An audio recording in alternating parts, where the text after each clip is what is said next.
Welcome back to the Culture of Currency. What an exciting week in gold and silver. We're going to look at that. We're going to look at the markets. And yes, can you believe that silver is sitting at almost 59% gained this year to date? Gold being a little bit further behind at 43% the year to date, which is just crazy to think about. So if you've got some of this or you've got some of this, please stay tuned. But I did want to remind you that this video is sponsored by APMEX, the American Precious Metals Exchange. So if you are out there on a budget or a collector or a stacker and you like cool, unique pieces like I do, APMEX is the first place that I would go to because they always have the craziest selection of beautiful silver from around the world. That's why I like it. If you're a stacker, one good thing about them is that they have really good sales, and if you catch them at the right time, you get those at spot pricing breakdowns, which are always a pleasure. I have scored a few times on those, and some of them were very nice coins, like the 1.25 ounce guinea from St. Helena. So let's go ahead and get into it. What a crazy week in the markets. As you saw, we were sitting at all-time highs. I believe it was on the 22nd of September, so a couple of days ago, we were sitting at all-time highs. And we've retracted just a touch from those. We'll get to that here. But there's been some crazy movements in the international markets as well. Maybe you know. If you do, let me know in the comments below exactly why you think that is. We'll go over that. So we're going to start right here. Dow Jones Industrial. Looky there. That's a fun little set of mountains right here going in the right direction. 46,247. We are almost 300 points gained on the week. And you see right here, the all-time high was on, yes, indeed, the 22nd. You can see that reflected where the 22nd we spiked and then just a little step back and on the way back up. So my guess is next week we'll be at another all-time high unless something crazy happens. And as you know, that could happen at any time. Here we are, S&P 500, 6643. There we are, 38 points up. You see once again the all-time high being on the 22nd. Pretty solid growth over the last few months. NASDAQ as well, 484, sitting at almost 100 points up on the week. 922. So 922 was a strong day. And here we are, pretty well in shape. So as we talked about, the international markets told some interesting stories. If you know anything about these, let me know in the comments below. Let me fold this thing up to make it easier for you. We'll start up here. This is in the American sector. The only real one of note, as you can see, is right here, and that is Mexico, where we see a gain of 0.62%. Good job there, Mexico. But this is where it goes crazy. We talked last week about Denmark, and we'll see once again a crazy pattern. So this is the European zone. Look at all of the positives.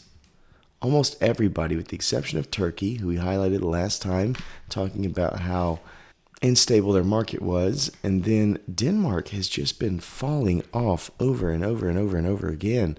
And I wonder if it's European stuff going on, if it's the idea of Greenland being negotiated. I don't really know, but I know that the markets over in Denmark have been hit hard. So that is interesting. If you know what's going on, please let me know in the comments, as I have not had time yet to really look into that. Asian markets, also a macro trend. Look at this. Everybody just about is in the negative except for Australia, which makes sense because it's kind of doing its own thing, but some really heavy hit markets here. Look at Taiwan and South Korea. South Korea is at almost 3 or 2.5% down, which is just crazy. And Hong Kong obviously is a big trade partner, and it is down 1.35% as well. So Europe mostly up, Asia mostly down. Very interesting, weird things going on there. Now that we've discussed that a bit, maybe we can talk about the amazingness that we've seen this week with silver and gold. Just crazy, crazy times to think about. In fact, I went and talked to Pete on, I guess it might have been yesterday, when silver hit 44, he said nobody wanted to buy anything. When silver hit 45, he could not keep things on the shelf. People came in wanting to buy everything because they had the fear of missing out. And now that it's at 46, I'll have to check in with him again to see exactly what his shop is doing. But it is interesting, all the people that feel like they're missing out now that silver's at 45. Where were these people when silver was at 15, 18, 20, $30? They were over there saying silver's silly, and now they want some. So just a little bit of chagrin that I'm sure we all have. All right, so silver spot end of the week, $46.31, just crazy.